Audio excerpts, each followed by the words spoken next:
Hi guys, welcome back to the YouTube channel 5 Minute Study. So sorry guys for not being active on YouTube. कुछ technical issue हो गया था मेरे channel पे, इस वजह से मैं वीडियो नहीं डाल पा रही थी. But now I am able to do that. So अब वीडियो कंटिन्यू आएगी. So please watch it. And आपको पता तो चली गया होगा कि 26 अप्रैल के बाद से टर्म 2 आपकी एग्ज़ाम है. बोर्ड ने सर्कुलर जारी कर दिया है. cbse.nic.in पे जाके आप वेबसाइट पे चेक कर सकते हैं, सर्कुलर को डाउनलोड कर सकते हैं. सो बेसिकली आज हम करेंगे क्लास 10th इंग्लिश की फर्स्ट फ्लाइट बुक से poem number 10 the tale of a custard dragon. यहाँ पे इस चैप्टर का हम समरी एक्सप्लेनेशन करेंगे, जिसमें हमें एक ड्रैगन जो है उसकी थोड़ी सी एक छोटी सी कहानी हमें इसमें जानने को मिलेगी. तो इसी के साथ वीडियो की शुरुआत करते हैं. लाइन बाय लाइन आपको एक्सप्लेनेशन मिलेगा. एंड कोई भी क्वेरी हो तो आप मुझसे कमेंट सेक्शन में पूछ सकते हैं. सो बेसिकली स्टार्ट करते हैं. So the tale of custard dragon is a ballad, यानी कि एक ड्रैगन की एक कहानी है. बैलड को आप कह सकते हैं कोई आपको सॉन्ग या कोई स्टोरी आपको एक चीज़ के बारे में बता रहा हो, पर्टिकुलर चीज़ के बारे में बता रहा हो, तो उसे हम बैलड कहते हैं. तो ये एक ड्रैगन की कहानी है. It is a humorous poem about a cuddly dragon name Custard. ये एक बहुत ह्यूमरस पोएम है एक ड्रैगन की जिसका नाम था कस्टर्ड. ड्रैगन का नाम यहाँ पे कस्टर्ड है, ठीक है. So the tale of custard dragon, यानी कि एक ड्रैगन जिसका नाम है कस्टर्ड, उसकी कहानी हम इसमें जानेंगे. सो एक ह्यूमरस पोएम है ये, जिसमें एक ड्रैगन है जिसका नाम है custard. Custard is a pet of Belinda, a little girl who lives in a little white house with her pets.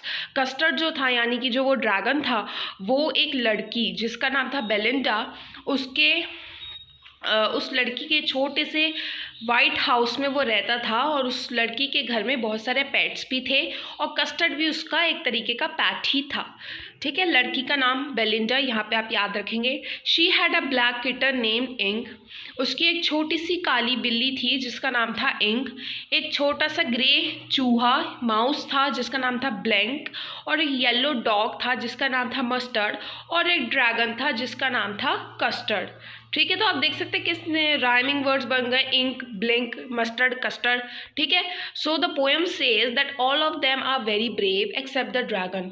So poet जो कह रहे हैं कि जो बेलिंडा के घर में जो ये पेट्स थे, मस्टर्ड, ब्लिंक और इंक, ये बहुत स्ट्रॉन्ग थे, बहुत बहादुर थे, बहुत ब्रेव थे. लेकिन जो कस्टर्ड था, यानी कि जो ड्रैगन था, वो इतना बहादुर नहीं था. Others were describe as brave and are compared with animals like bear, tiger, lion, but the dragon is very timid. दूसरे जो जानवर हैं ड्रैगन के अलावा, उनको तो बहादुर बताया गया है, पोएट ने बहादुर बताया है, और उन्हें भालू, शेर, लायन, इन चीज़ों से कंपेयर किया गया है, इन बहादुर एनिमल्स को. लेकिन ड्रैगन जो था वो बहुत ही टिमिड था, बहुत ही मतलब डर जाता था, ठीक है, स्ट्रॉन्ग नहीं था. ही always demands a safe place for himself. वो हमेशा अपने लिए एक सुरक्षित जगह की डिमांड करता था ताकि वो वहाँ पर चैन से रह सके. All the other characters make fun of him. और जितने भी उसके दूसरे कैरेक्टर्स थे, यानी कि दूसरे एनिमल्स थे, वो उसका मजाक उड़ाते थे. बट वन नाइट, लेकिन एक रात, they are surprise by the entry of a pirate in their house. एक दिन अचानक क्या हुआ, रात को एक पायरेट उनके घर के अंदर घुस आया, और वो देखकर वो सब चौंक गए. All of them get frightened and start hiding here and there. सब डर गए और यहाँ वहाँ छुपने की कोशिश करने लगे. But to everyone surprise the dragon not only tackles him but also eats him up. लेकिन सब ये देखकर चौंक गए कि जो ड्रैगन जो था, वो उसने उसको सिर्फ टैकल ही नहीं किया, वो उसे खा भी गया. किसे खा गया? ड्रैगन. पायरट को खा गया ड्रैगन. ड्रैगन ने सबकी जान बचाई और ड्रैगन उस पायरट को खा गया. As all of them are save by custard. और सबकी जान उस कस्टर्ड की वजह से बच गई. They thank him. सब ने उसे थैंक यू कहा, शुक्रिया कहा. बट एट द एंड, लेकिन एंड में, they realise that they use to make fun of the dragon because of his being timid. और एंड में उन्हें रियलाइज़ हुआ कि वो उस ड्रैगन का मजाक उड़ाते रहते थे क्योंकि वो डरपोक था, बहादुर नहीं था. Soon all of them suddenly start saying that they are more brave and could have handle the situation in much better way. उसके बाद उन्होंने अचानक से वो सब कहने लग गए कि वो इस ड्रैग वो मतलब कस्टर्ड से भी ज़्यादा बहुत बहादुर हैं और इस सिचुएशन को उस ड्रैगन से भी ज़्यादा अच्छी तरीके से हैंडल कर सकते थे। ठीक है, यानी कि आप समझे मैं क्या कहना चाह रही हूँ। भाई पहले तो एक अचानक रात को जो जितने भी जानवर थे वो सब उसे कहते थे कि कस्टर्ड जो है वो बहादुर नहीं है, ठीक है, डरपोक है, हमेशा सेफ प्लेस अपने लिए छुपने के लिए रहता है। लेकिन अचानक एक रात को उनके घर में पायरेट घुस गया तो सब यहाँ वहाँ छुपने की कोशिश करने लगे। लेकिन ड्रैगन ने क्या किया, उस पायरेट को वो खा गया और सबकी उसने जान बचा ली। सब जानवर ने उसे थैंक यू भी कहा। लेकिन एंड में वो रियलाइज़ करते कि ये तो बहुत डरपोक है और कोई बात नहीं, इसने हमारी जान बचा दी, लेकिन वो इससे ज़्यादा बहादुर हैं और वो इस सिचुएशन को इससे भी अच्छी तरीके से हैंडल कर सकते थे। ठीक है, here the poet has tried to say that.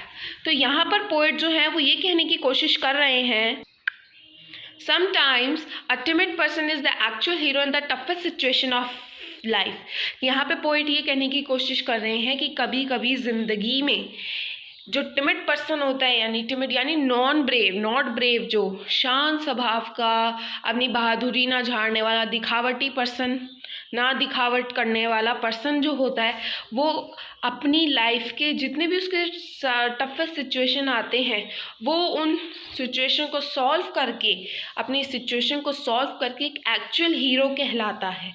यहाँ पे पोएट ये कहना चाह रहे हैं कि एक नॉन ब्रेव इंसान भी एक एक्चुअल हीरो है अपनी लाइफ के टफेस्ट सिचुएशन का, जब वो सामना करता है उस सिचुएशन का। तो यहाँ पे आप देख सकते हैं कि किस तरीके से जो मस्टर्ड, इंक, ब्लिंक थे वो अपने आप को बहादुर बताते थे और उसे कहते थे, उसे उसका मजाक उड़ाते थे कि ये तो बहादुर नहीं है, इसमें तो कुछ ताकत ही नहीं है, ऐसी चीज़ें कहते थे। लेकिन एक रात जब उनके घर में पायरेट घुसाया और सब यहाँ वहाँ छुपने की कोशिश करने लगे, लेकिन वो एक अकेला ड्रैगन जिसने उनकी जान बचाई, उस पायरेट को खाकर उसने उनकी जान बचाई, थैंक यू भी उन्होंने उसको बोला, लेकिन उन्होंने कहा कि हम तो इससे ज़्यादा बहादुर हैं और ये तो बहुत डरपोक है। ठीक है, तो उन्होंने इस चीज़ का रियलाइज़ नहीं किया कि इसने हमारी जान बचाई एटलीस्ट। तो यहाँ पे यूँ कहा गया है कि ड्रैगन जो था वो एक टिमिड पर्सन था, नॉन ब्रेव इंसान था और वो ही अपनी लाइफ का एक एक्चुअल हीरो है जिसने उसकी सबकी जान बचाई। तो इसी के साथ हमारा समरी एक्सप्लेनेशन बच्चों होता है कंप्लीट। कोई भी क्वेरी हो तो आप मुझसे पूछ सकते हैं कमेंट सेक्शन में। Don't forget to do like, share and subscribe to my channel. ये वीडियो को आप ज़्यादा से ज़्यादा शेयर करें अपने फ्रेंड्स के साथ, जो कोई भी आपकी क्लास 10th में है तो उन्हें ये वीडियो शेयर कीजिए ताकि वो भी इस चैप्टर को अच्छे से समझ पाए। और देख लेना, अगर आपने इंग्लिश का सैम्पल पेपर अगर आपने देखा है या फिर आपको मैंने मेरी वीडियो में भी एक्सप्लेन किया है, तो इस इंग्लिश का जो क्वेश्चन पेपर आएगा आपका लिटरेचर में से, वो कुछ इस तरीके के क्वेश्चन आएंगे कि suppose let's take an example from your book, like एक कैरेक्टर है, हम एक कैरेक्टर ले लेते हैं अमांडा का। अमांडा का जो कैरेक्टर है किस तरीके का है, वो हमेशा नेल्स खाती रहती है, शोल्डर को झुका के चलती है, ठीक है, ठीक से नहीं बैठती प्रॉपर वे में। तो ये सारी कैरेक्टरिस्टिक्स किसकी हुई, अमांडा की। लेकिन दूसरी तरफ अगर हम इसे कंपेयर करें किससे, चलो let's suppose take the Lencho, अगर हम इसे लेंचो से कंपेयर करें, लेंचो जो कि एक मेहनती इंसान है, भगवान में अटूट विश्वास रखता है, तो इन दोनों को कंपैरिजन करके हमें एक नई स्टोरी बनानी पड़ेगी। इस तरीके से आपका क्वेश्चन आएगा, तो इस चीज़ को बच्चों अच्छे से ध्यान में रख लेना, ठीक है। चलो बच्चों आज के लिए बस इतना ही, कल next video. Till then stay tune, bye bye everyone.